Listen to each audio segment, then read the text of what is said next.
जिसके कान हों वो सुन ले, जिसकी आंखें हों वो देख ले। हम उन लोगों के लिए विशेष धन्यवाद देना चाहते हैं जो हमें SBI पे, गूगल पे और पेपलिंक के द्वारा हमारी सेवकाई में बोते हैं। डिस्क्रिप्शन बॉक्स में दिए हुए लिंक से आप भी बो सकते हैं।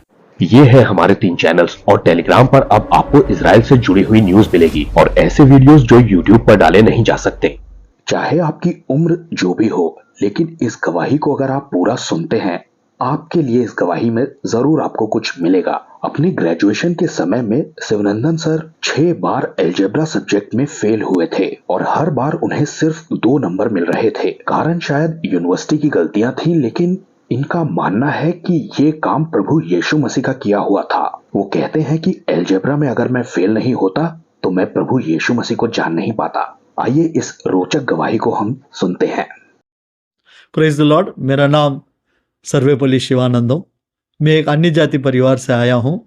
मैं कैसा प्रभु के साथ मुलाकात हुआ, प्रभु में कैसा आया करके मैं थोड़ा विवरण करना चाहता हूँ। मेरा परिवार में माता पिता था और हम टोटल 4 भाई था। मेरा सबसे बड़ा भाई मेरे से 16 साल बड़ा था। मेरे से सेकंड नंबर भाई 1 साल बड़ा था। मैं सबसे लास्ट हूँ। मैं चेन्नई का रहने वाला था, अभी फ़िलहाल गुजरात में रहता हूँ। मेरा पिताजी श्री राम नाम 1 करोड़ बार लिखा हुआ व्यक्ति है।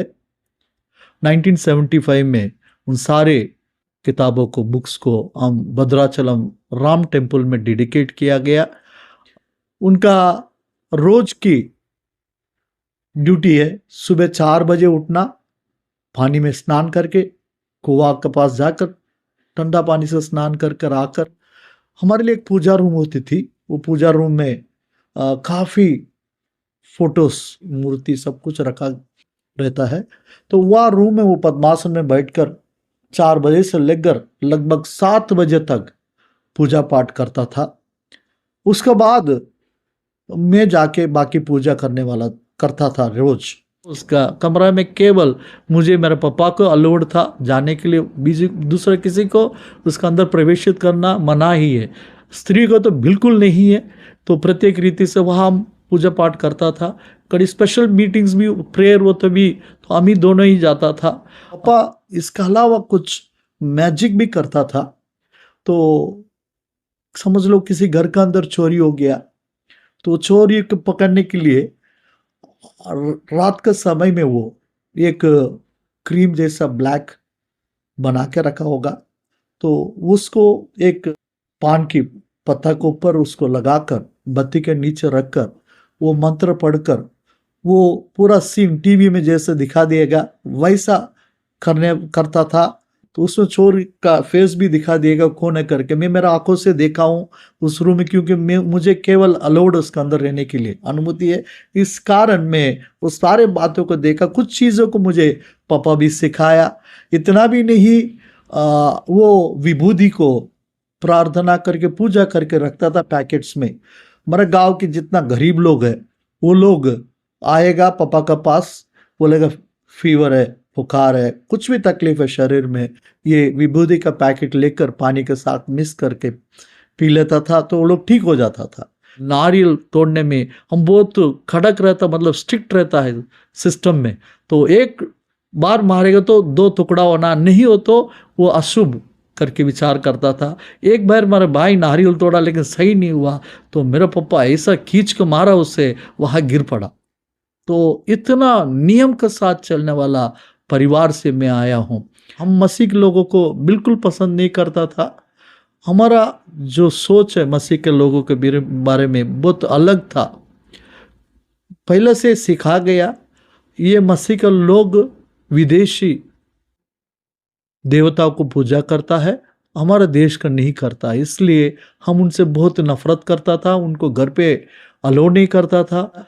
यदि कोई आ गया पानी पूछा तो भी उनको पानी के ग्लास नहीं देता था, हाथों में डाल के देता था। इनफैक्ट हमारे पास कई अवसर मिला, मेरे पापा को अवसर मिला, एक मिशनरी आया, उनको यीशु के बारे में समझाने के लिए उनको प्रेम से बिठाया, लेकिन भेज दिया, उन्हें माना नहीं है। तो वैसा परिस्थिति में मेरा बड़ा भाई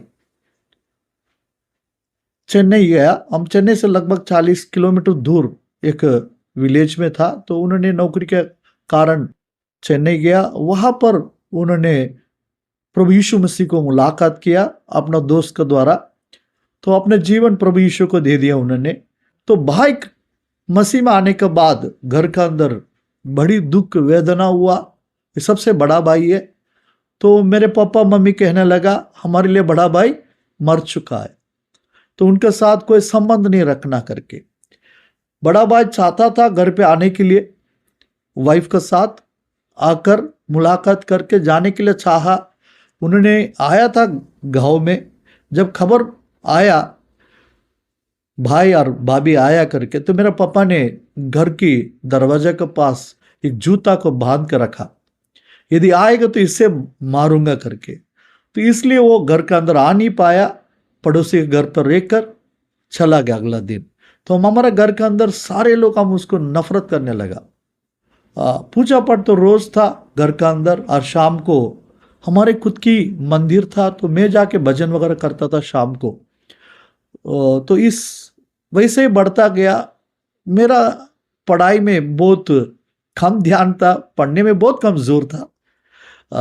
तो मैं 10th स्टैंडर्ड तक, 10वीं तक मैं सेकंड लास्ट क्लास में आता था। कभी साल में एक बार हम पूजा रखता था, वहाँ बलि वगैरह देता था, और मेरा मामा लोग जो है वो लोग ऊपर एक आत्मा आके उनके ऊपर प्रभावित होता था। हम सोचता है इसे गॉड डस, तो परमेश्वर उसके ऊपर आया करके, भगवान उनको ऊपर आया करके हम उसको विश्वास करता था। वैसा जीने के समय में मैंने जब 10th स्टैंडर्ड आया, मेरा पापा गुजर गया। मेरा 15-16 उम्र में मेरा पापा गुजर गया। तो गुजरने के बाद मुझे ऐसा लगा मुझे पढ़ना है, पढ़कर एक एटलीस्ट ग्रेजुएशन कर कर एक अच्छा नौकरी करके एक अच्छा डिसेंट लाइफ जीना करके एक बड़ी आशा आया। पापा रहने तक तो पढ़ने में कमजोर था, पापा गुजरने के बाद इस सोच मेरे अंदर आया, एक आशा मेरे अंदर आया। इसके साथ ही साथ मैं एक अच्छा स्पोर्ट्समैन था, क्रिकेट भी खेलता था। मेरा मन बहुत क्रिकेट में चलता था, दिन और रात ग्राउंड में रहता था। तो मैं ऑलमोस्ट 20-25 ट्रॉफीज जीता वो क्रिकेट का tournaments, district level, state levels में। तो स्पोर्ट्स में भी मन चलता था। तो तभी मैंने +1 गया था। +1 से मेरा पढ़ाई का स्टाइल बदल गया, रीति बदल गया। सेकंड क्लास से मैं टॉप 5 आने लगा। तो कैसे भी मेरा लक्ष्य एक ही था, मुझे पढ़ना है। +1 +2 कर कर मैं गांव में पढ़ाता हूँ था। कभी मैं एक चैलेंज लिया कैसे भी इसको बिना फेल करना करके। तो मैं 12th पास होने के बाद चेन्नई में गया। मुझे पढ़ना था BSc फिजिक्स, लेकिन थोड़ा कम मार्क होने के कारण मुझे BSc फिजिक्स नहीं मिला। मुझे मजबूरी से BSc मैथमेटिक्स लेना पड़ा। फर्स्ट ईयर घर, कॉलेज, मंदिर, ये 3 ही जगह था। किसी के साथ दोस्ती नहीं था, कोई बुरी आदत नहीं था तब तक, क्योंकि लक्ष्य के साथ रहता था मैं। Means my goal was that I must complete graduation, have good job. So ये चाहता था, तो इसी कारण मैं किसी के साथ दोस्ती भी नहीं रखता था। मेरा फर्स्ट ईयर रिजल्ट्स बहुत खराब निकला। लगभग 8 पेपर में से 4 पेपर फेल था। फेल में से उसमें 2 पेपर एब्सेंट डाल दिया, 2 पेपर फेल करके। जब भाई को मालूम पड़ा, मैंने कहा, तो उन्होंने मेरे ऊपर चिल्लाने लगा, क्योंकि मेरा दूसरा भाई था जिसका सहारा में रहता था। ही वॉज टेकिंग केयर, वो मेरा पढ़ाई का सब कुछ बोझ वही उठाया, उनके साथ रहता था। अब 2 भाई लोग, तीसरा नंबर भाई के साथ रहता था। वैसा रहने के समय उन्होंने कहा, तू कॉलेज जाता है, किधर जा रहा है? तो मैंने कहा मैं कॉलेज ही जा रहा हूँ। उन्होंने कहा ऐसे तो तू एक काम करो, जाके यूनिवर्सिटी में रीचेक कराओ पेपर्स। तो यूनिवर्सिटी में जाके, चेन्नई यूनिवर्सिटी, मद्रास यूनिवर्सिटी में जाके पेपर्स रीचेक करवाया। चेक करने के बाद उसमें से 2 पेपर पास हुआ, 2 पेपर फेल था। उसमें से एक सब्जेक्ट था अलजेब्रा, उसमें मुझे 0-2 मार्क मिला। मैं बोला, जैसा मैंने बच्चों को देखे इतना कॉलेज लाइफ में एंजॉय कर रहा है, मैं एकदम अपना आप एकदम संत जैसा जीने लगा। तो मैं बोला, यार इतना लोग के साथ वो लोग एंजॉय कर रहा, तो मैं भी एंजॉय करूं लाइफ करके। सेकेंड ईयर से मेरा थोड़ा बदलावट हो गया मेरे अंदर। मैं दोस्ती लोगों के साथ करने लगा। दोस्ती के साथ एक राउडी गुंडाइज्म जैसा एक टाइप है। वहाँ मैं जो पढ़ा हूँ कॉलेज बहुत फेमिलियर है, मारपीट में बहुत फेमिलियर है, वायलेंट कॉलेज है। वहाँ पर हमेशा 24/7 CAF वाला खड़ा रहता है, सिक्योरिटी में रहता है विद गन्स एंड ऑल। तो गन के साथ खड़ा रहता, हमेशा पुलिस का सिक्योरिटी रहता है कॉलेज में, क्योंकि रैगिंग बहुत कुछ होता वहाँ पर, गार चलाना, मारपीट बहुत होता रहता है। तो ऐसा कॉलेज में मैंने पढ़ा हूँ, तो उस गैंग में मैं जुड़ गया, उस लोगों के साथ जुड़ा। हमेशा ब्लैक बेल्ट वाला साथ रहता था, एक कॉलेज से दूसरा कॉलेज जाना था, मारपीट करना, वायलेंट हो गया बहुत। और साथ ही साथ सिगरेट पीना, गंजा पीना, दारू पीना, इन सारे आदत जीवन में आ गया। दोस्ती के कारण सब कुछ होने, मैं कहूँ तो कोई बिलीव नहीं करता ऐसा, बट मैं एक ही पफ में, एक ही श्वास में एक सिगरेट कंप्लीट कर लेता था। चैन स्मोकर था। और रैगिंग में भी नंबर था। होटल में जाके धमाल करना, झगड़ा करना, बस में झगड़ा करना, सब जगह मारपीट ही चलता था। लेकिन पढ़ाई का ध्यान तो था। एग्जाम पढ़ने के टाइम में दिन और रात पढ़ाई करता था। मुझे मेरा प्रोफेसर, मुझे देखकर प्रोफेसर भी डरता था। जब जाके मैं गलती से क्लास में बैठ गया हूँ तो मुझे कहता था, Shiva please you can go out, आप जा सकता बाहर, मैं अटेंडेंस दे दूंगा। यदि सुबह उनको रास्ता में देखूं, सर गुड मॉर्निंग बोलेगा, तो वो कहेगा नो प्रॉब्लम, आप चिंता ना करना, आपका अटेंडेंस में मार दूंगा, आप जाना करके। तो मुझे क्लास में भी नहीं बिठाता था, बट डर का कारण वो लोग मुझे नोट्स वगैरह देता था। जो क्लास मिस होता है सारे नोट्स देता था, तो मैं उस नोट्स लेकर पढ़ता था। सेकेंड ईयर में भी, थर्ड सेमेस्टर, फोर्थ सेमेस्टर, ये अलजिब्रा मुझे छोड़ा नहीं। ये दोनों सेमेस्टर में 0202 मार्क आया। जब मैं जाकर प्रोफेसर से पूछा तो बोला, इफ यू हैव कॉन्फिडेंस, आकर आपको कॉन्फिडेंस होता वापस लिखो। तो इसी कारण मैंने उस सब्जेक्ट सेकेंड ईयर क्लियर नहीं कर पाया। थर्ड ईयर ये मेरा पीछे ही चला। फिफ्थ सेमेस्टर में भी कंप्लीट नहीं कर पाया। सिक्स्थ सेमेस्टर में भी ये सब्जेक्ट कंप्लीट नहीं हो पाया। कहे तो ये अलजिब्रा सब्जेक्ट मुझे 3 साल के ग्रेजुएशन कंप्लीट करने के लिए अनुमति नहीं दिया। ये सब्जेक्ट का कारण मैं 3 साल में मेरा ग्रेजुएशन कंप्लीट नहीं कर पाया। बहुत दुख था। मैं ऐसा हो गया हूं, क्यों मेरे साथ ऐसा हो रहा है? मेरा पेपर देखकर लिखा हुआ लोग सेकंड क्लास में पास हो गया, लेकिन मैं 02 मार्क। उस एक प्रश्न की आंसर देगा तो 5 मार्क मिनिमम, लेकिन मुझे मिला 02 मार्क। बहुत खेदित था अंदर, तो कुछ नहीं कर पाया मैं। लेकिन उसी टाइम में बहुत मंदिर जाना लगा। एक दिन में दोपहर के समय में मंदिर में कोई नहीं होता है। चेन्नई में समर का टाइम था, बहुत गर्मी था। नंगा पाँव बैर फुट में मैं मंदिर में भागा। मैं उनके ऊपर जाके वहां मंदिर में रोने लगा। मेरा सवाल ये था, मैं ये क्यों मेरे साथ हो रहा है ऐसा? Why this is happening to me? तो ये सवाल के उत्तर नहीं मिला, कुछ भी नहीं मिला। निराशा के साथ वापस घर चला गया मैं। घर की भाई पहला बिजनेस करता था, थोड़ा परिस्थिति उनका बिजनेस में लॉस था, तो थोड़ा इकोनॉमिकली कमजोर भी हो गए घर पे। तो इसी कारण मुझे नौकरी करना जरूरी था। मैं एक टेक्सटाइल कंपनी में नौकरी करने लगा। नौकरी के साथ वापस इस अलजिब्रा को प्रिपेयर करके लिखा, वापस उस अलजिब्रा लिखा, लेकिन वापस में फेल हो गया 02 मार्क। तब लगा मैं क्या करूं अभी। इसी साथ ही साथ ये जो मैंने कहा, सिगरेट्स पीना, गंजा पीना और दारू पीने का कारण एक्सेसिव कंजप्शन, मतलब हद से ज्यादा इसे इस्तेमाल करने के कारण शरीर में हेल्थ भी बहुत बिगड़ गया, शरीर का कंडीशन बिगड़ गया। मैं जब भी खांसी करता तो ऐसे लहू, कच्चा खून निकलता था। तो एक ग्लास भी पकड़ नहीं पाता था, ऐसा शिवरिंग होता था, हिलता था हाथ मेरा। तो मुझे ऐसा लगा अभी मैं ज्यादा दिन जी नहीं पाऊंगा। तो मेरे अंदर एक बड़ी सवाल उठने लगा, क्यों जी रहा हूं मैं? Why should I live? मुझे जीने का अर्थ क्या है, मतलब क्या है करके एक सवाल मेरे अंदर आया।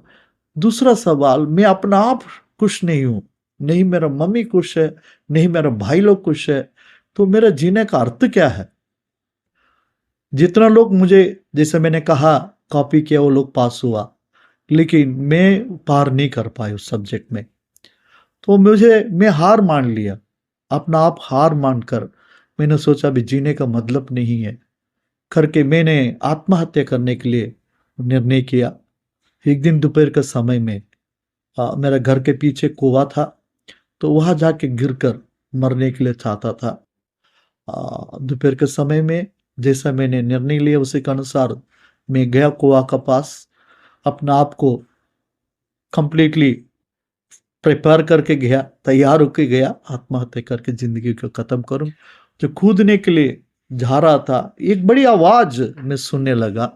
आवाज इंग्लिश में था, आवाज इस रीति से था, suicide is not conclusion for the life, you have to face the facts.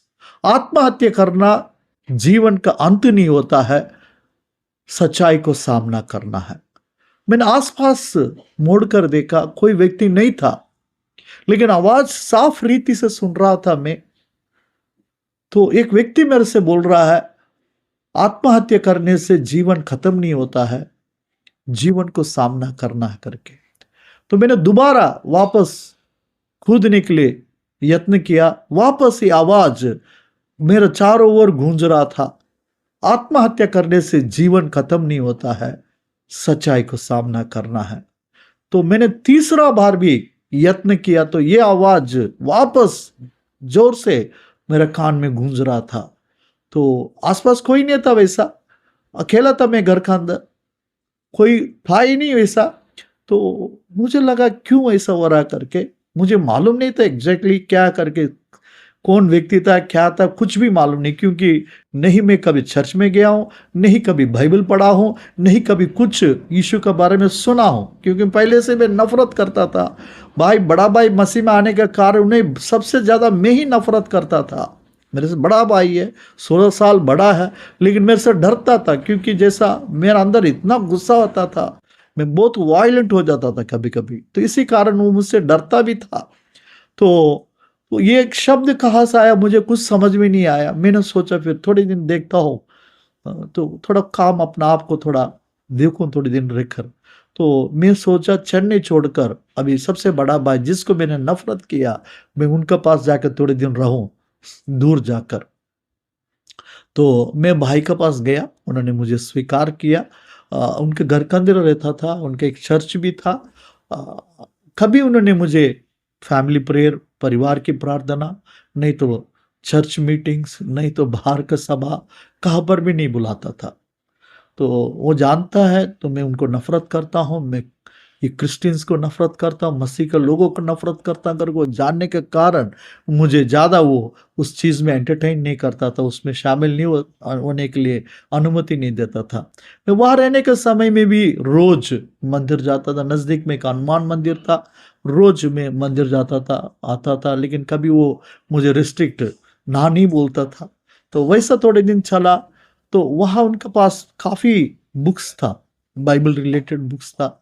तो मैं समय निकालने के लिए कई पुस्तक को लेकर पढ़ने की कोशिश किया, लेकिन मुझे कुछ भी समझ में नहीं आ रहा था। तो एक दिन ऐसा मेरे मन में आया, ये बाइबल है क्या? पागल जैसे इतना लोग पीछे क्यों भाग रहा है? अपना अपना रिलीजन छोड़कर, अपना परमेश्वर को छोड़कर ये पीछे क्यों जा रहा है? इसका अंदर है क्या? तो मेरे मन के अंदर एक बड़ी विचार है, क्योंकि मेरा बड़ा भी आया, मैंने उनको पूछा नहीं क्यों मसीह में आया करके, तो उनका गवाही तो मैं पूछा भी नहीं, उनका कारण क्या है करके पूछा ही नहीं था। लेकिन मेरा मन के अंदर एक बड़ी आशा आया, ये क्या है बाइबल के अंदर, लोग इतना पागल क्यों हो रहा है, यीशु के पीछे क्यों पागल हो रहा है करके मेरा मन के अंदर बड़ी आशा है। तो मैंने सोचा ये बाइबल पढ़ना है, सीखना है। तो मैंने मेरे भाई को बोला मुझे ये बाइबल के बारे में जानना है, सीखना है। तो उन्होंने डर गया, कहने लगा भैया तू आया जैसा वैसे चला जाओ, बैग वगैरह लेकर अभी अभी निकल जाओ, क्योंकि मैं प्रभु में आने के बाद, मसीह होने के बाद मैं जानता हूं मैं कितना दुख उठाया हूं, लोग मुझे कितना नफरत किया, हमारा कम्युनिटी वालों ने दूर कर दिया, कोई बात नहीं करता है, तो बहुत पीड़ा सहन किया।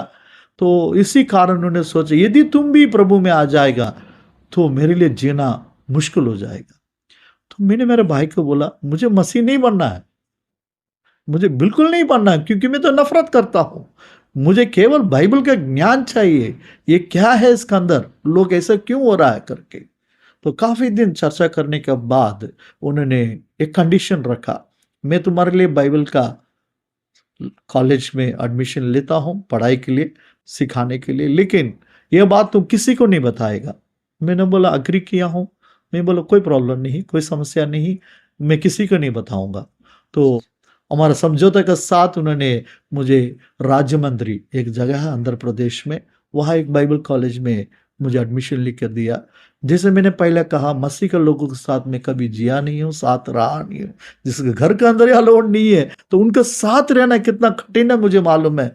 मैं वहां चला गया, मैं बहुत कंफर्टेबल नहीं था वहां पर, उनसे मिलजुलना भी मुझे पसंद नहीं था, लेकिन ऐसा जगह में चला गया हूं, उनके साथ ही रहना है, तो बहुत अनईजी फील हो रहा था थोड़ी दिन।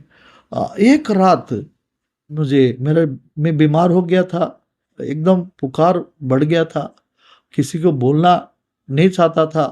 रात को मुझे कुछ समझ में नहीं आया क्या करूं।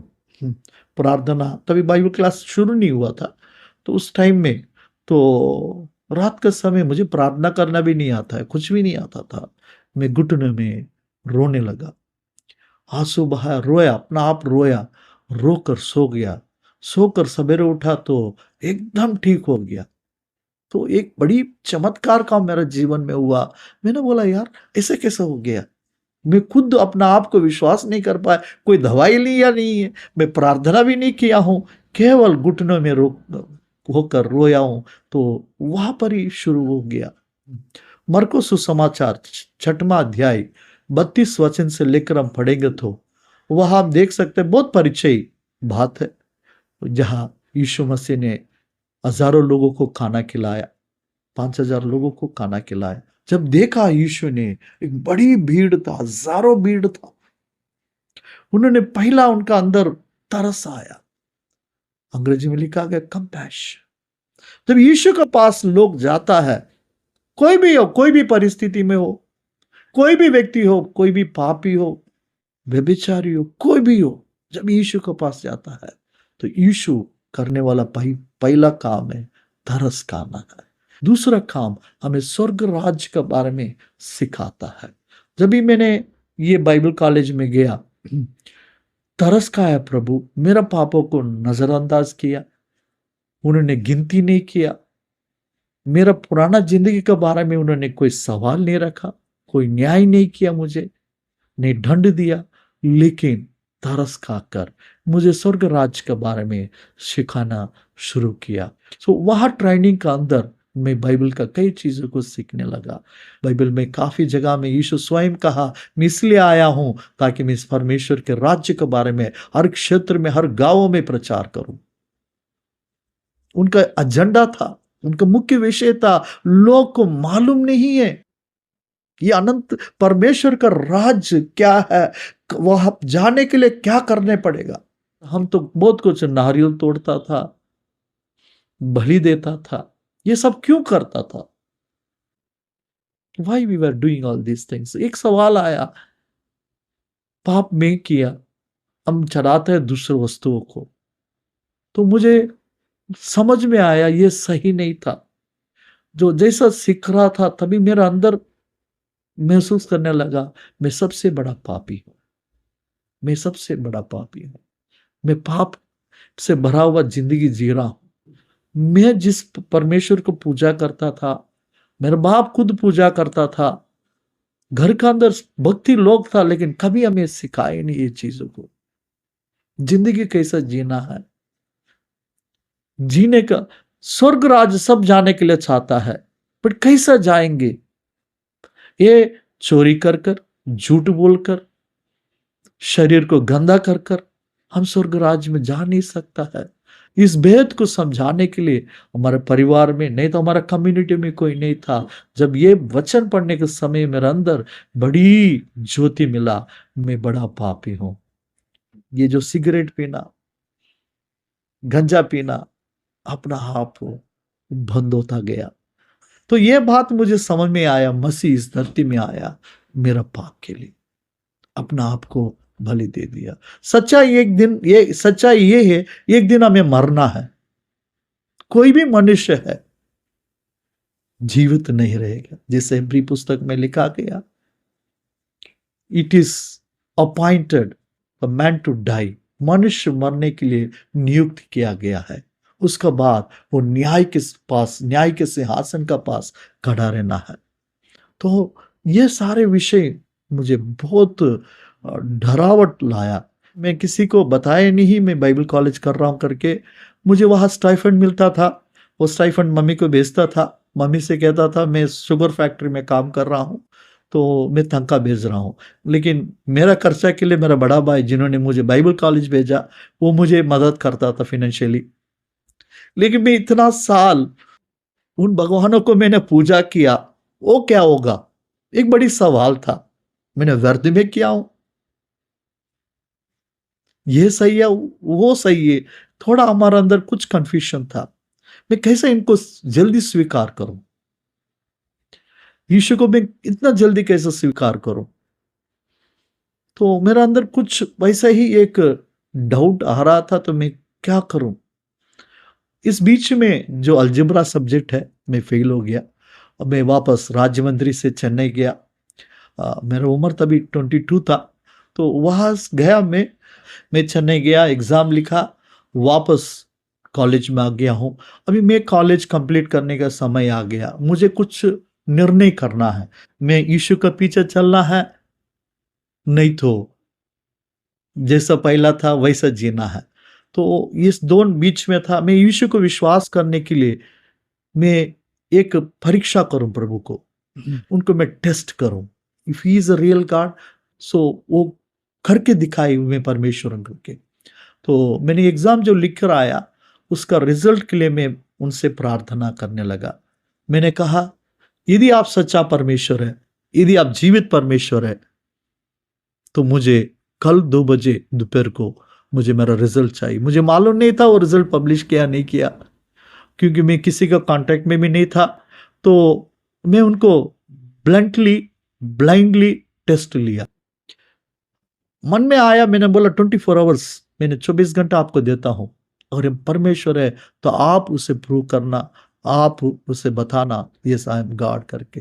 मैंने उनको टाइम भी दे दिया दोपहर को 2 बजे तक। ये बात मैं किसी को नहीं बताया, ये बात मैं और परमेश्वर के बीच में था। मैं प्रार्थना करने लगा, रात गुजर गया। अगला दिन क्लास में आया, सब लोग फर्स्ट सेशन भी पूरा हो गया, लंच में चला गया, सब खा के वापस आ गया। मैं लास्ट बेंच में बैठा हुआ था, मेरा अंदर बहुत घबराहट हो रहा था। क्लास में प्रोफेसर भी आ गया, मैं लास्ट बेंच में बैठा हुआ था, बहुत घबराहट के साथ था, मेरे अंदर बहुत डर आ गया, ये भी छोड़ देगा मुझे। मेरा मन में ये विचार था यदि ये छोड़ देगा मेरे लिए कोई परमेश्वर नहीं है, मैं किसी को विश्वास नहीं करूं, मैं बाइबल को भी फेंक दूं। मेरे मन में थाम लिया था, मैं यदि ये परमेश्वर जवाब नहीं दे तो मेरे लिए कोई परमेश्वर नहीं है करके मैं निर्णय किया। तो जैसा 2 बजे हुआ, वहां पर एक पोस्टमैन क्लासरूम में आया, खटखटाया। तो जैसा दरवाजा खुला तो पूछा, मेरा नाम लिया उन्होंने। मेरे बोला आपके लिए एक रजिस्टर एडी आया हुआ है पोस्ट में। तो मैंने जाके वहां पर ही दरवाजे का पास ही लिया उसको, मैं वहां पर ही तोड़कर मैंने देखा उसका अंदर, वो देखा वो तो ओरिजिनल मार्कशीट था, अलजेब्रा का ओरिजिनल मार्कशीट था। देखा मैंने उसमें मैं 2nd क्लास पास हुआ था। मैं आंखें भर गया, एक्चुअली मैं I was literally lost my self, मैं अपना आप खो गया, मैं रोने लगा ऐसा। तो ये बात किसी को मालूम नहीं था। तो बच्चों, स्टूडेंट्स, मेरे कोलीग्स और मेरा प्रोफेसर देख रहा था, ये क्या हो गया उसको, घर से कुछ बुरी खबर आए क्या, क्योंकि उस समय में कोई फ़ोन वगैरह नहीं था, सारी पोस्ट में चलता था। तो उन लोगों को घबराहट हो गया, तो मुझे पूछने लगा क्या हुआ, व्हाट हैपन। मैंने बोला sir I want to share one thing, मुझे कुछ बताना चाहता हूँ करके मैंने उनसे कहा। तो उन्होंने बोला प्लीज करके मैं वहां क्लासरूम में खड़ा होकर ये बात मैंने कहा, एक ही परमेश्वर है यीशु जो प्रार्थना सुनता है, प्रार्थना को उत्तर देता है। मैंने प्रभु को एक परीक्षा रखा, मैंने उनसे कहा मुझे 2 बजे तक मेरा रिजल्ट चाहिए। यदि आप जीवित परमेश्वर है, यदि आप प्रार्थना सुनने वाला परमेश्वर, आप प्रूव करना मैं परमेश्वर और जीवित परमेश्वर करके, तभी मैं आपके ऊपर विश्वास करूंगा, नहीं तो मेरे लिए कोई परमेश्वर नहीं करके मैं अपना आप को निर्णय किया। उसी घड़ी में करेक्ट टाइम पे, मैं नहीं जानता हूं वो भाई मेरा एड्रेस कहाँ से मिला, मेरा फ्रेंड को उन्होंने कैसा मेरा ओरिजिनल मार्कशीट निकाला। आईडी बिना कोई भी कॉलेज वाला मार्कशीट नहीं देता है, लेकिन मैं उसके बारे में रिसर्च करने के लिए नहीं गया, इन्वेस्टिगेशन करने के लिए नहीं गया हूं, क्योंकि ये परमेश्वर का काम था। उनके इंसल्ट हो जाएगा, क्यों इन्वेस्टिगेट करना करके मैं वहां पर ही प्रभु यीशु को स्वीकार किया, मैं उनको ऊपर विश्वास किया। मैंने वहां पर डिक्लेयर किया हूं, वह भीड़ के सामने, लोगों के सामने, वहां उनको मैंने कन्फर्स किया, यीशु ही परमेश्वर है, जो जीवित परमेश्वर है, जो प्रार्थना सुनता है। तो वह मेरा जीवन में बड़ी काम किया उन्होंने। बाकी जो सीखा तो वो प्रूफ हो गया, मेरे लिए यीशु चाहिए, मेरा पाप के लिए प्रभु यीशु का लहू चाहिए, इसके बिना मैं एक नया जीवन नहीं जी पाऊंगा। तो ये सारे विषय में समझने लगा, सीखने लगा, प्रभु को परीक्षा कर कर, मैं कहूं मैं प्रभु को परीक्षा भी किया, प्रभु को चक्कर देखा हूं। तो उसी वहां पर ही राज्य मंदिर में मैं बपतिस्मा लिया हूं। मेरा तभी रियलाइज हुआ हूं मैंने काफी साल व्यर्थ कर दिया। अभी मेरा भाई, मेरा माँ, मेरा दोस्त लोग, मेरा रिश्तेदार अंधकार में है। मैं जवान था, जिसे मैंने कहा 22 साल का उम्र वाला हूं, बहुत जोश में था, एनर्जेटिक था। तो मुझे ऐसा लगा मुझे जाना है, मुझे जाके सबको बताना है हम गलत काम कर रहा है, हम अंधकार में हैं, हम सच्चा परमेश्वर को छोड़कर दूसरों को हम पूजा कर रहा है करके मेरे मन के अंदर बड़ी आशा आया। मैंने सबसे बड़ा भाई को कहा मैं वापस कॉलेज, बाइबल कॉलेज होने के बाद घर जाना चाहता हूँ।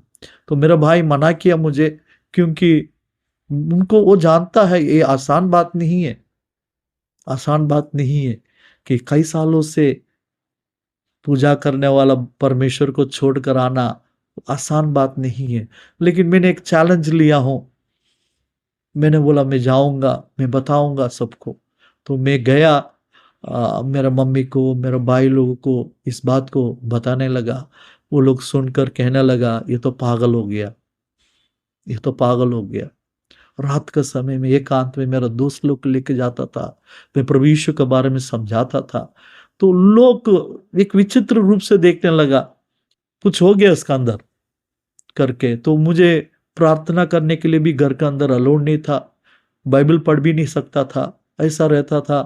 फिर नौकरी के सिलसिले में मुझे तिरुमला तिरुपति देवस्थानम, बालाजी मंदिर, तो देवस्थानम में जाने के लिए अवसर मिला। ये सब मुझे मालूम नहीं था क्यों वहां गया मैं। नौकरी चाहे था, but I could have get it somewhere else, but मेरे मुझे किधर भी मिल सकता था, लेकिन मुझे वहां ले गया। शायद शत्रु मुझे वहां पर ले गया होगा, मुझे कैसे भी वापस लाने के लिए चाहता होगा। तो मैं वहां पर गया हूं। मैं सीधा देवस्थानम में काम करता था, बुक स्टॉल्स में सेल्स पर्सन रोल में करता था। वह देवस्थान में जितने भी बुक्स बेचता था, वह आने वालों को मैं यीशु के बारे में बताता था। वहां मैं उपवास करके भी प्रार्थना किया। तो मैं प्रभु के साथ ही रहता था, आने वालों को बोलता था यार यीशु सच्चा परमेश्वर है करके कहने लगा। लोग कहने लगे ये तो पागल है, आप तो गलत जगह आ गया।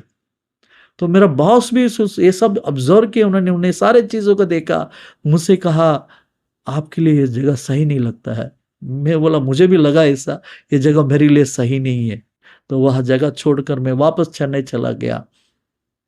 चेन्नई घर का भाई के साथ रहने लगा। भाई के साथ रहने के समय भी चर्च जाना बहुत कठिन था, प्रार्थना करने के लिए भी मना था, बाइबल पढ़ना तकलीफ था, संगति बिना प्रभु में रहना बहुत कठिन है। तो मैं वहाँ महसूस किया संगति नहीं रहने का कारण मैं वापस पीछे हट गया। वापस थोड़ा कुछ वह आदत जिसको मैंने छोड़ दिया था, वो आदत मेरे जीवन में आने लगा। तो मुझे मेरा अंदर बहुत घबराहट हो गया, मैं वापस गिर जाऊंगा कर कर। तभी मेरा एक दोस्त गुजरात में था, वो अन्य जाति वाला था। वो बोला तू आ जा इधर। तो मुझे हिंदी भी नहीं आता था, मैं कैसे भी निकला हूँ वहां से। जब निकलने के टाइम में प्रभु मुझे एक वायदा दिया, उस वचन को पकड़ा, उस वचन का आधार मैंने वचन नहीं छोड़ा। वचन ये था मत्ती सुसमाचार 19 का 29 वचन। वह लिखा गया, जो कोई मेरे निमित्त घर, परिवार, माँ, बाप, बहन छोड़ के रहता है, उनको मैं 100 गुना आशीष दूंगा। पतरस यीशु मसीह से सवाल करने लगा, हम तो सब कुछ छोड़ के आया, हमें क्या मिलेगा? तो यह सवाल मैं तो पूछा ही नहीं प्रभु को, लेकिन प्रभु मुझे सामने से यह वायदा दिया। काफी लोग का अंदर यह सवाल होता है, मैं मसीह में जाएगा तो मेरा क्या होगा, मेरा क्या फायदा होगा? मैं कहूं, मैं खाली हाथ से निकला हूं वहां से, एक बैग लेके आया हूं कच्छ गुजरात में, जो जानता भी नहीं था, खाली गुजरात सुना हूं मैं, जो कच्छ डिस्ट्रिक्ट है वो सुना ही नहीं था। तो मैं चेन्नई से निकल पड़ा, इस वचन को लेकर निकल पड़ा। तो वह मुंबई आना था, तो मुंबई में उतरा, गांधीधाम का ट्रेन पकड़ना था, मैं पकड़ा गांधीनगर का ट्रेन। ट्रेन में बैठ गया हूँ। इंग्लिश के अलावा, तमिल तेलुगु के अलावा मुझे कोई भाषा नहीं आता था उस समय में। तो हिंदी बिल्कुल नहीं आता था, किसी को पूछने के लिए शर्म आता था। इंग्लिश भी इतना फ्लूइड नहीं था, थोड़ा कुछ टूटा फूटा इंग्लिश था। तो मैं बैठा हुआ था, तो एक अंकल से पूछा था, ये गांधीनगर गांधीधाम जाएगा ट्रेन? तो उन्होंने कहा, no it is going to Gandhinagar, it is going for Gandhinagar. तो मैंने छटकट को उतरा, वापस स्टेशन में गया, टिकट वापस चेंज कराया, वापस ट्रेन, दूसरा ट्रेन के लिए टिकट निकला। तो वैसा बहुत गड़बड़ हो गया। मैं गांधीधाम पहुंचा, मुझे पानी तक बोलने के लिए नहीं आता था, ऐसा बिल्कुल एक शब्द नहीं जानता हुए मैं उस गांधीधाम शहर पहुंचा। बहुत स्ट्रगल हुआ लाइफ में। एक छोटा सा काम करने लगा वहां पर, एक टायर कंपनी में। मैं ग्रेजुएट था, लेकिन भाषा नहीं होने के कारण कष्ट उठाना पड़ा। एक टायर के कंपनी में सब कुछ, ऑफिस का काम, क्लीनिंग, सब कुछ करता था। टायर उठा के गाड़ी में भी डाल देता था। तो वहाँ आने वाला सारे पंजाबी लोग था, टायर का काम करने वाला। तो वो लोग हिंदी बोले, मैं इंग्लिश बोलो, तो मुझे गाली दे वो लोग। ऐसा गाली देता, आर यू इंडियन? बोले यस। शर्म नहीं आता तुम्हें? ऐसा पूछता था। मैं क्या जवाब दूं उनको? तो मेरा अंदर ही बहुत शर्म आता था। तो फिर मैंने छोटा छोटा एक एक वर्ड को दूसरे से पूछ कर लिख कर हाथ में तो मेमोराइज कर कर तो कंस्ट्रक्ट करता था। ऐसा हिंदी थोड़ा स्ट्रगल होकर सीखा। जो बाइबल कॉलेज में जो गया, वह बहुत कुछ स्ट्रिक्ट टीचिंग्स था। वो टीचिंग्स ऐसा था, हर इतवार को प्रभोज लेना, हर इतवार को चर्च जाना है। वहां पर हमें पवित्र आत्मा के बारे में नहीं सिखाता था। बोला पवित्र आत्मा पेंतुकोस का समय का है, अभी का नहीं है। तो वहां का जो सिखाना वैसा था। तो हम पवित्र आत्मा के ऊपर हम विश्वास नहीं करता था, नहीं अन्य भाषा के बारे में, नहीं तो चमत्कार कामों के बारे में। मैं स्वयं चमत्कार को अनुभव किया हूं, लेकिन जिस कॉलेज में पढ़ा हुआ ये बात को सिखाता नहीं था। मिरेकल्स नहीं होता तो होता, but there is no miracle time now, ऐसा बातों को सिखाया। मैं क्यों कभी किधर गया नहीं। दूसरा, मुझे कोई डिनोमिनेशन के बारे में मालूम नहीं है, कुछ भी मालूम नहीं था। आई वॉज रॉ, मैं एकदम कच्चा था मसीह में। तो इतना ज्ञान तो नहीं था। बाइबल पढ़ने का मन था, इसके लिए बाइबल पढ़ा हूँ। वहाँ परमेश्वर का मुलाकात हुआ तो वैसा हुआ। तो जब ही आए तो मैं घर का अंदर ही हर इतवार को आराधना करने लगा। एक अकेला आदमी आराधना करने, गीत गाता था, बाइबल पढ़ता था और प्रभुज भी अकेले लेता था। थोड़ी महीना ऐसा चला। उसके बाद परमेश्वर मुझसे कहने लगा, ये सही नहीं है, आपको किसी का चर्च के साथ जुड़ना है, कोई संगति में रहना है। मैं काफी चर्चेस गया, मुझे पसंद नहीं आया। खास करके प्रोटेस्टेंट चर्चेस में जिधर अन्य भाषा बोलता है, वो चर्चेस मुझे बिल्कुल पसंद नहीं था।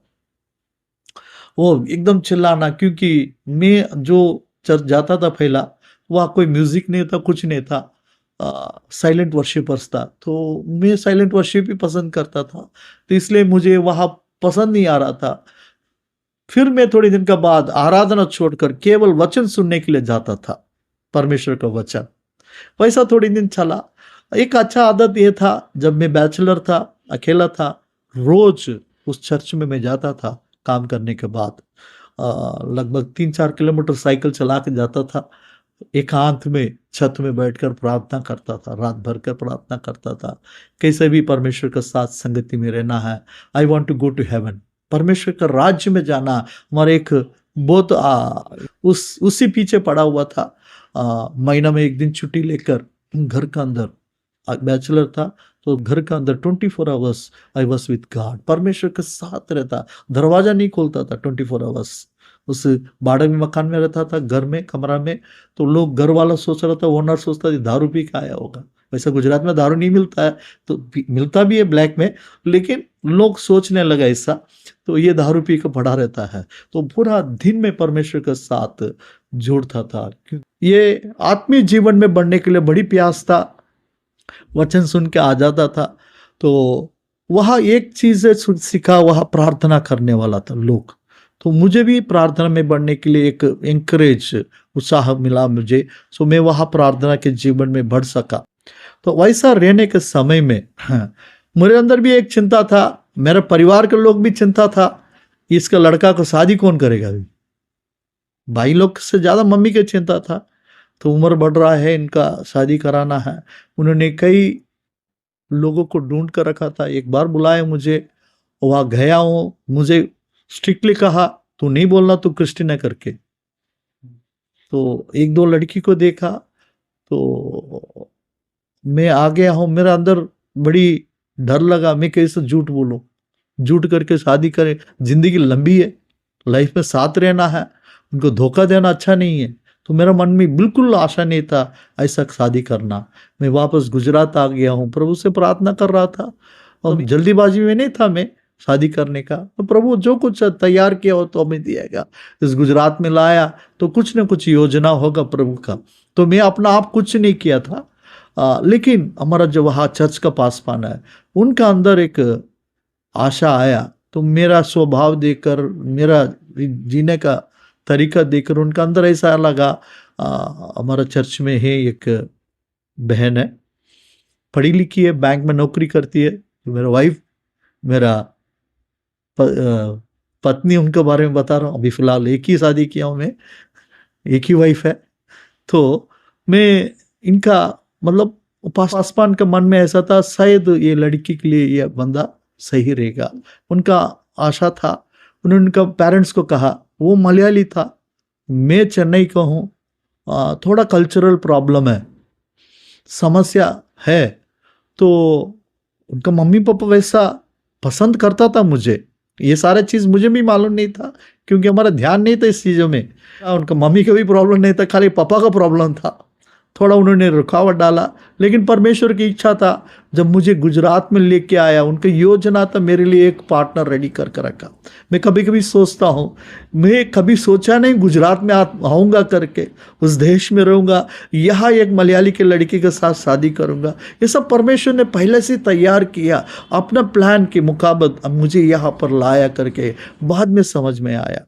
1993 में हमारा मैरिज हुआ, 94 में हमारे लिए बेटी जन्म हुआ। वो भी बड़ी घटना है। और मेरा wife state bank of India में काम करती थी, और मेरा पत्नी तो मुझे 7वां महीना थी, तभी घर पे अकेली थी।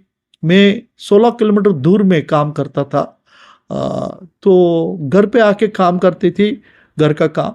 तो पानी नीचे होने के कारण गिर पड़ा। प्रेग्नेंट 7th मंथ था, 7वां महीना थी, कैरिंग थी। गिर पड़ने के कारण शाम के समय में ब्लीडिंग चालू हो गया। तो ब्लीडिंग चालू होने के बाद मुझे फोन किया, प्रॉब्लम हो गया करके। तो मैं तुरंत घर आ गया, वहां से रिक्शा लेकर डॉक्टर पास गया हूँ। एक लेडी डॉक्टर थी जिसका ट्रीटमेंट चालू थी। तो डॉक्टर ने टेस्ट किया, मुझे कैबिन में बुलाया, बुला के कहने लगा बच्चा मर गया।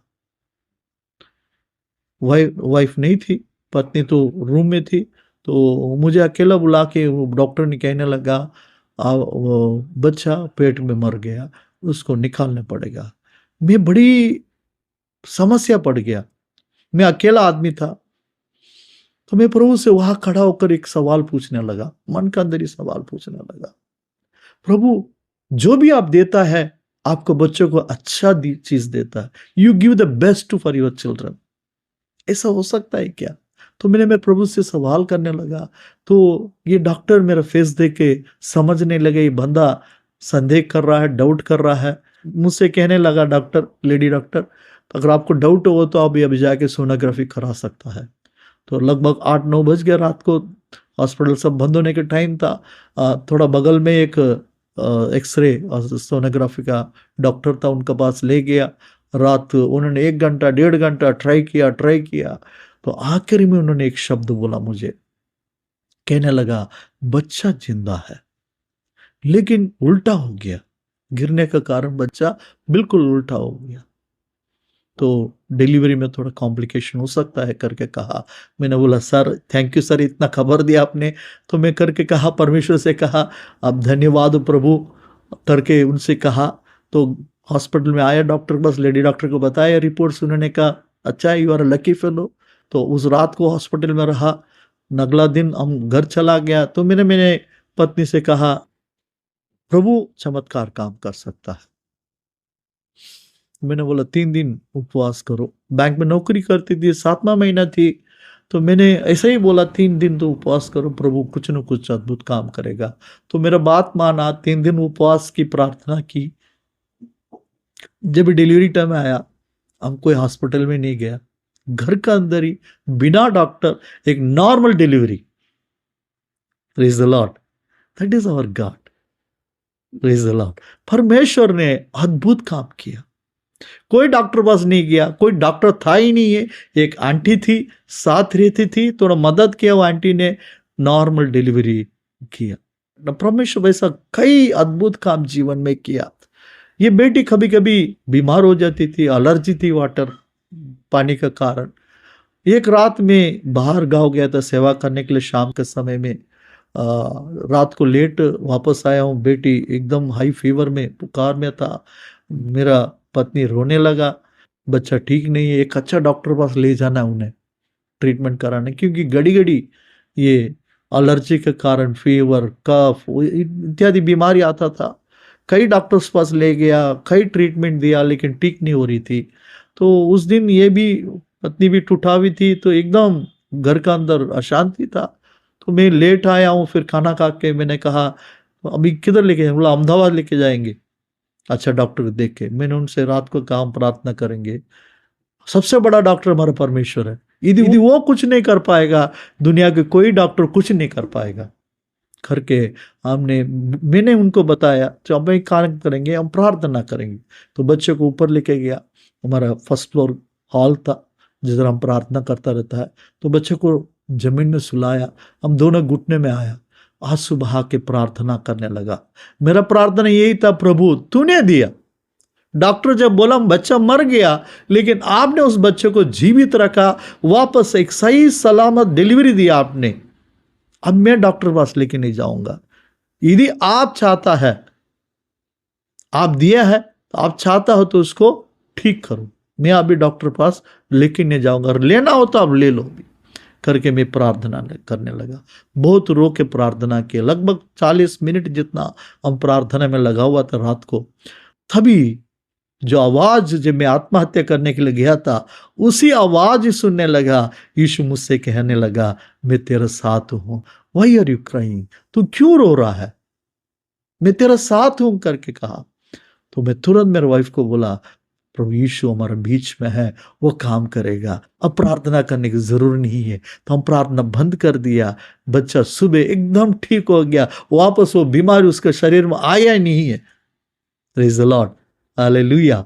तो परमेश्वर कई प्रार्थना के उत्तर दिया। जब एक दिन परमेश्वर चर्च में गई थी प्रार्थना करने के लिए, प्रार्थना करके वापस आ रही थी, तो बाहर एक परमेश्वर का दास था, तो बहुत शक्ता था। तो मेरा पत्नी को देख के कहा बहन, प्रभु आपको एक बेटा देना चाहता है, उनके राज्य के लिए, उनका महिमा के लिए। क्योंकि हमने सोचा हमारे पास एक बेटी है, वो काफ़ी, हम दोनों नौकरी करने के कारण बच्चों को संभालना, बड़ा करना बहुत तकलीफ था हमारे लिए। तो हमने सोचा एक ही बेटी हमारे लिए काफ़ी है। लेकिन यह बात वो बहुशक्ता को परमेश्वर की आत्मा कहा, आप लोग सोचा है एक ही बच्चा काफ़ी करके, लेकिन परमेश्वर एक लड़का को देना चाहता है, 1 साल के अंदर देगा। तो वायदा किया, तो उसी के अनुसार 1 साल के अंदर ही मेरा पत्नी प्रेग्नेंट हुआ। तो 1998 में जन्म हुआ। 1998 जून में 9 को साइक्लोन हुआ। अगस्त में मेरा बेटा 6 तारीख अगस्त 98 में जन्म हुआ। तो वो विचित्र बात था, उन्हें हॉस्पिटल में डिलीवरी देना पड़ा। तो वो जैसा परमेश्वर वायदा किया वैसे उनको हमने प्रभु का सेवकाई के लिए समर्पित किया। वो बैंक में नौकरी करता है, एक्सिस बैंक में, बॉम्बे में है। तो अभी प्रभु का सेवा में भी जुड़ा हुआ है, आराधना करता है, अच्छा वर्शिप लीडर है। बट जो चर्च में मैं जा रहा था, अभी भी जा रहा हूँ, उस चर्च में तो पवित्र आत्मा की ज़्यादा सिखाया जाता था। पवित्र आत्मा पाना है, पवित्र आत्मा के अभिषेक पाना है, पवित्र आत्मा की बपतिस्म पाना। मुझे तो समझ में नहीं आ रहा था। एक तो मुझे अन्य भाषा तो नफरत हो रहा था, तो ये सारा चीज़ होने के लिए तो हो रहा था। तो मैं कभी सवाल कर रहा था, यदि ऐसा हो तो मुझे क्यों नहीं मिलेगा। इतना तक प्रभु ने चलाया। यदि एक पवित्र आत्मा की भरपूरी है, अभिषेक है, बपतिस्म है, तो वो भी मुझे प्रभु देना ही चाहिए। तो ये अंदर एक था। फिर भी मैंने सोचा, लोग कहने लगा प्रार्थना करो, पवित्र आत्मा के लिए प्रार्थना करो, पवित्र आत्मा के लिए प्रार्थना करो। और मेरे लिए काफ़ी लोग पवित्र आत्मा के लिए प्रार्थना किया। मैंने कई दिन उपवास करके प्रार्थना किया हूँ। ऐसा प्रार्थना किया हूँ, एक पेन पेपर लेकर, छोटी उम्र से जितना पाप मैंने किया, सारे पापों को लिखकर, कबूलात कर कर, प्रभु से क्षमा मांगकर मैंने प्रार्थना किया, किसी भी हाल में मुझे पवित्र आत्मा की, यदि पवित्र आत्मा की भरपूरी है तो मुझे चाहिए। लेकिन मैं नहीं पाया। मेरे अंदर निराशा हो गया। मुझे ऐसा लगा ये सब अन्य भाषा बोलने वाला झूठ बोलता है, ऐसा एक विचार हो गया। मुझे बिल्कुल विश्वास नहीं था। एक दिन शनिवार को चर्च में बाइबल स्टडी में हमारा पासवान कहने लगा लेन देन के बारे में, एक दूसरे को क्षमा करना है, लेन देन करना है। यदि हम स्वर्ग राज्य में जाना हो तो हमारा लेन देन ठीक होना है, सही होना है। जिसको लिया हुआ पैसा उनको टाइम पे पैसा देना है, जिससे क्षमा मांगना उसे क्षमा मांगना है, जिसको क्षमा करना उनको क्षमा करना है। इन बातों के बारे में सिखाता आ रहा था। तो उस दिन एक पुराना घटना परमेश्वर मुझे याद ये दिलाया। मैं चेन्नई से गुजरात आने के लिए पैसा नहीं था मेरे पास। मैं मेरे साथ काम करने वाला चेन्नई में एक फैक्ट्री में काम कर रहा था, वह सुपरवाइज़र था, बड़ा आदमी था। तो उनसे मैंने एक 500 रुपया की उधार लेकर मैं चेन्नई से गुजरात आया हूँ। मैं वापस उनको पैसा नहीं दिया। काफ़ी साल बीत गया, लगभग 13-14 साल बीत गया, लेकिन मैं उनको पैसा दिया नहीं है। दे सकता था, पैसा था मेरे पास, लेकिन मैं सोचा 500 रुपये क्या बेचना है। इतना समय बीत गया, अभी वो भाई साहब है कि नहीं मालूम नहीं, वो किधर है क्या पता नहीं है। तो इसलिए मैं उसके बारे में ध्यान नहीं देता था। लेकिन उस रात जैसा सुना तो मेरा अंदर बेचैनी हो गया। तो मंडे मेरा एक जिस कंपनी में काम करता तो एक ब्रांच ऑफिस था चेन्नई में। तो मैंने वहाँ उनको एक सेल्स पर्सन को फ़ोन करके कहा, भैया ऐसा ऐसा एक आदमी है, ये कंपनी में फैक्ट्री में काम करता था, ज़रा उनका कॉन्टैक्ट डिटेल्स लेके मुझे भेजना। तो उन्होंने कहा 1 हफ्ता का टाइम मांगा मुझसे। मैं बोला वादा नहीं, 1 हफ्ता में अब मेरे को बताना। जैसे उन्होंने वायदा कि 1 हफ्ता के अंदर उन्होंने मुझे वो डिटेल वगैरह दिया, टेलीफोन नंबर वगैरह दिया। मैंने तुरंत उनको फ़ोन किया, मैंने उनको क्षमा मांगा, सर मैंने आपको पैसा वापस नहीं दिया, मुझे क्षमा करना। वो बोला कोई प्रॉब्लम नहीं, कोई समस्या नहीं है, तुम कैसा हो, ठीक हो, पैसा को छोड़ो अब, ऐसा बोला। मैंने नहीं सर मुझे पैसा वापस देना, आपका खाता का डिटेल देना। तो बोला कोई दिक्कत नहीं, आप छोड़ दो उसको, भूल जाओ आप। मैं बोला नहीं सर मुझे देना है। तो ज़बरदस्त उनसे मैंने अकाउंट नंबर लिया। वाइफ बैंक में नौकरी कर रही थी, तो मैंने डिटेल्स लिखकर डीडी ब्याज के साथ मैंने डीडी लिखकर उनको वापस दे दिया पैसा। तो वैसा करने के बाद उस 1-2 दिन के अंदर ही मेरे को वापस घर से रात को चर्च में जाना था प्रार्थना करने के लिए। पास्टर साहब बुलाया, थोड़ा लोग से बैठकर प्रार्थना करना था। तो मैं गाड़ी लेकर निकला, प्रार्थना करता निकला। तो गाड़ी चलाता हुए प्रार्थना करता आ रहा था, मुझे मालूम नहीं था मैं अन्य भाषा बोलने लगा। गाड़ी चलाते हुए अन्य भाषा बोलने लगा। अरे मैं बोला सरप्राइज, ये क्या हो रहा है? और इतना समय में प्रार्थना किया, मुझे नहीं मिला। उपवास करके प्रार्थना किया, नहीं मिला। सारे पापों को कबूल किया, नहीं मिला। लेकिन जब भी जो ठीक करना था, जब ठीक किया, तो परमेश्वर पवित्र आत्मा से भरपूर किया है। Praise the Lord. और परमेश्वर हर एक चीजों की हिसाब रखता है, हर एक बातों को हिसाब रखता। हम भूल जाता है कई बार, हमारा दृष्टि में वो छोटा होता है, लेकिन हमारे बहुमूल्य नहीं होता वो चीज, लेकिन परमेश्वर का दृष्टि में हर चीज इंपॉर्टेंट है। कई घटना हमारा जीवन में आए, मैं लगभग 14 बार मृत्यु की एकदम मुंह से प्रभु मुझे छुड़ाया, क्योंकि वो मुझे अपना राज्य के लिए तैयार कर रहा है। यही मेरा विश्वास है। वो चाहता तो मुझे कभी उठा लेता था। 98 में एक बड़ी साइक्लोन गुजरात में आया, कंडला। लगभग 40,000 लोग वो साइक्लोन के द्वारा खत्म हो गया। ब्रदर इन लॉ, वाइफ की भाई लोग, वो कंडला पोर्ट में काम करता था। वो लोग उस घटना को देखा, डेड बॉडीज जैसा फ्लोट, सम पानी में ऐसा फ्लोट होते जा रहा था। मेरा एक छोटा साला जो है, वो इलेक्ट्रिक पोल पकड़कर लगभग 8-9 घंटा पकड़कर ऐसे रहा। तो भयंकर घटना था, प्रभु हमें बचाया। उस समय में घर पे था, हवा 200 किलोमीटर से ज्यादा स्पीड था, जहाज वगैरह टूट के अपना आप चला गया। बड़ा बड़ा कंटेनर हवा में उड़ने लगा। तो घर का अंदर था, बहुत भयानक सीन था, घटना था वो। मेरा वाइफ 8th मंथ, लगभग 8th मंथ कैरी था।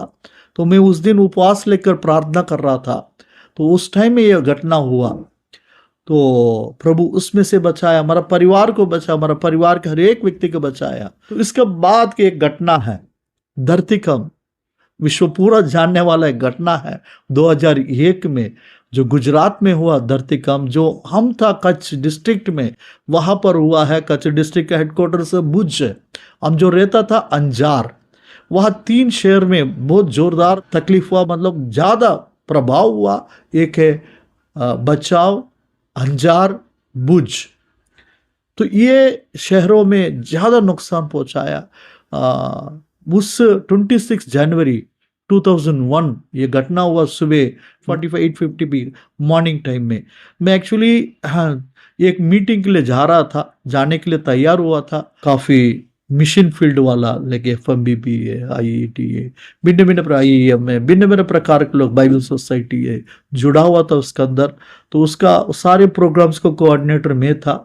सो हमारा एक एनुअल मीटिंग था उस समय में, 25, 26, 27 3 दिन का प्रोग्राम था। एक होटल में रखा गया था। हमें US से डेलीगेट्स था, प्लस अफ्रीका से डेलीगेट्स था, देश के भिन्न भिन्न से जगह से काफ़ी परमेश्वर का दास लोग डेलीगेट्स आया हुआ था। पहला दिन मीटिंग खत्म हो गया। सेकंड दिन हमारे लिए एक इम्पॉर्टेंट मीटिंग था। कुछ लोकल लैंग्वेज, कच्ची भाषा का हमने कुछ गीत बनाया, रिकॉर्डिंग स्टार्ट किया था, ऑडियो कैसेट्स, उसको लॉन्च करना था थ्रू बाइबल सोसाइटी। उसी के साथ बाइबल ट्रांसलेशन कच्ची भाषा में भी शुरू था। तो उस प्रोजेक्ट्स का एक डेडिकेशन का करना था 26 को, इसलिए मेरा वाइफ को छुट्टी था 26 को। तो हम साथ उस मीटिंग में जाने के लिए तैयार हुआ था। मैं खड़ा, जब भी हम घर से बाहर निकलता तो प्रार्थना करके निकलता है, चाहे वो नौकरी हो, चाहे बाजार हो, कहीं भी जाए हम प्रार्थना करके जाता, क्योंकि वी नीड गॉड्स प्रोटेक्शन, हमें परमेश्वर का रक्षा चाहिए करके। तो मैं खड़ा होकर प्रार्थना कर रहा था तो धरती हिलने लगा। मुझे समझ में नहीं आया क्या करके। तो थोड़ी मिनट, क्षणों में हम वहाँ खड़ा नहीं हो सका, क्योंकि हमारा घर झूला जैसा बन गया, ऐसा हिल रहा था, हम खड़ा नहीं हो सका। 2 बच्चे था, पत्नी थी, एक काम वाली लड़की थी, हम 5 लोग था। तो हम खड़ा नहीं पाया। तो तुरंत हमने, एक सोफा था बाजू में, तो उसका अंदर बैठ गया हमने। दरवाजा अपना आप बंद हो गया, पंखा ऐसा हिल रहा है, झूला जैसा हिल रहा है, धरती, हमारा घर झूला जैसा हिल रहा है, और जोर आवाज आ रहा है। हमें समझ में नहीं आया कि हम एक दो विचार आया, एक पाकिस्तान वाला बम डाला होगा, नहीं तो प्रभु आने का समय आया होगा। ये 2 चीज मेरे मन में चल रहा था। मैं प्रभु से प्रार्थना करने लगा, प्रभु यदि आपको लेना है, हमको सब साथ में ले लो, एक को भी नहीं छोड़ना। बच्चों के भी साथ में लो, हमें भी साथ में लो। ऐसे में प्रार्थना करने लगा। थोड़ी क्षण में मीन्स 1 मिनट के बाद थोड़ा शांत हुआ, तो हमने दरवाजा खोल के बाहर आया तो एकदम अंधकार लग रहा था, पूरा मिट्टी मिट्टी था। एक्चुअली हमारा जो 1 किलोमीटर दूर में पुराना गांव था, वो पूरा गांव मिट्टी में मिल गया। तो उसका दूर पूरा आने के कारण ये पूरा रात जैसा लगा। मुझे ऐसा लगा प्रभु यीशु मसीह आ रहा है। मेरा बाजू में मेरा छोटा साला था, पीछे के भाग में मेरा बड़ा साला रहता था। ये सब घटना होने के बाद वो लोग सब बाहर आ गया। हमने हमारे घर के सामने एक बड़ा मैदान था, तो हमने शीट बिछाया, तो हम आत्मा में आराधना करने लगा। पूरा हम चिल्ला के प्रार्थना करके आराधना कर रहा था। तो धरती कम करके बिल्कुल मालूम नहीं था, बाद में मालूम पड़ा ये धरती कम है करके। मेरा पड़ोसी लोग मर गया, टीचर था वो गुजर गया। लगभग 420 बच्चे रैली कर रहा था इंडिपेंडेंस डे का। एक ही स्पॉट में बच्चों जब हिलने के कारण, धरती हिलने के कारण घर के अंदर घुसने लगा, वो सारे घर गिर गया। 40 से अधिक हजार लोग उस गांव के अंदर एक ही मिनट में खत्म हो गया। ये पूरा कच्छ में लाखों लोग गुजर गया। तो उस भयानक घटना से प्रभु हमारे परिवार को बचाया, हमारे घर को बचाया। सारे घर टूटा फूटा हुआ था। इतना भी नहीं है, हमारा चर्च बड़ा चर्च है, उसके अंदर पिलर नहीं है, मगर लगभग 1000 लोग बैठते हो चर्च के अंदर। हमारे चर्च का भी कोई नुकसान नहीं हुआ। इतना भी नहीं है, जैसे मैंने कहा जो डेलीगेट्स आया हुआ था वो लोग 2nd फ्लोर में रहता था, तो ब्रेकफास्ट कर रहा था। वो लोग अमेरिकन्स था, अफ्रीकन्स था, देश के भिन्न भिन्न जगह से आए वो लोग था। ब्रेकफास्ट कर रहा था। उनका जो बिल्डिंग है सीधा नीचे उतर गया, मतलब ग्राउंड फ्लोर 1st फ्लोर नीचे चला गया, खाली 2nd फ्लोर खड़ा रहा। प्रभु उन्हें भी उनका कुछ भी नहीं हुआ, उनको सारे लोग बच गया। उस होटल में लगभग 3-4 लोग मर गया। उस गांधीधाम आसपास की होटल सब गिर पड़ा। हम हमारी नजरों से देखा है इस घटना को, भयानक घटना। तो प्रभु उन सारे लोगों को बचा। तुरंत उनको हमने रवाना कर दिया। रोड्स भी खराब था, कहने की रीति से वो लोग अपना अपना जगह पहुंच गए। प्रभु सही सलामत पहुंचने के लिए प्रभु मदद किया। तो प्रभु ऐसा कई अद्भुत काम हमारे जीवन में किया, कई एक्सीडेंट से बचाया, कई अद्भुत काम प्रभु हमारे जीवन में किया। और प्रभु में बढ़ने के लिए मुझे उस देश में प्रभु लेके गया, सच्चाई को जानने के लिए प्रभु उस गुजरात में ले गया। मैं आंध्र में जी सकता था, चेन्नई में जी सकता था। मैं कभी कभी सोचता हूं मैं क्यों गुजरात आया, चेन्नई में भी नौकरी मिल सकता है। चेन्नई जिधर मैं रहता हूं उससे बड़ा शहर है, वहां ज्यादा अपॉर्चुनिटीज है, लेकिन परमेश्वर का योजना हम समझ नहीं पाएंगे। मैं कई रात बिना खाना रेलवे स्टेशन में चेन्नई के अंदर सोया हूं। 1 रुपया नहीं होने के कारण बहुत दौड़ कर काम किया हूं। जब मसीह में नहीं आया उस समय में बहुत कष्ट उठाया था, किलोमीटर में दौड़ा। लेकिन जब प्रभु का पास आया, मैं एक दिन भी मैं भूखा नहीं हूं। जैसे मैंने आप लोगों को कहा, मत्ती सुसमाचार 19 अध्याय 29 वचन में कहा, जो कोई मेरे पीछे आता है, सब छोड़ के आता है, वो सुगुना आशीष देगा। मैं कहूं 500 रुपये उधार लेकर मैं कच्छ में आया हूं गुजरात में, मैं कहूं लाखों गुण प्रभु मुझे आशीष दिया है। मैं किसी से पैसा अभी तक नहीं मांगता हूं। मैं हमेशा देने वाला बना, मांगने वाला नहीं बना। प्रभु परिस्थिति को बदला देता है। He transforms the life। जरूरी जितना है इतना जरूरी प्रभु बातों को पूरा करता है। बहुत कुछ अद्भुत काम किया। इससे बढ़कर एक चीज बताऊं, मैं कोई भी कंपनी में नौकरी किया हूं, मेरा मार्कशीट किधर भी दिया नहीं है। मैं दुनिया के 2nd नंबर शिपिंग कंपनी में काम किया हूं, वहां मेरा कोई भी एजुकेशनल सर्टिफिकेट्स दिया नहीं हूं। कई कॉर्पोरेट कंपनी में काम किया हूं, मेरा सर्टिफिकेट की जगह में भी काम नहीं आया। केवल परमेश्वर का अनुग्रह, केवल परमेश्वर का कृपा है। मैं नॉर्थ इंडिया का पूरा रीजनल मैनेजर पोस्ट में था। मैं ऑल इंडिया का पूरा पैन इंडिया का मैनेजर भी था। बिना बिना लोकेशन ट्रैवल करता था। प्रभु बहुत कुछ मेरे जीवन में चमत्कार किया। वही मेरा जीवन का अनुभव है। परमेश्वर के ऊपर भरोसा रखने वाला को प्रभु कभी नहीं छोड़ता है। मुझे नहीं छोड़ा अभी तक। इतना साल परमेश्वर संभाला, कुछ भी नहीं था, लेकिन जीवन का हर जरूरत को, हर परिस्थिति में साथ रहा।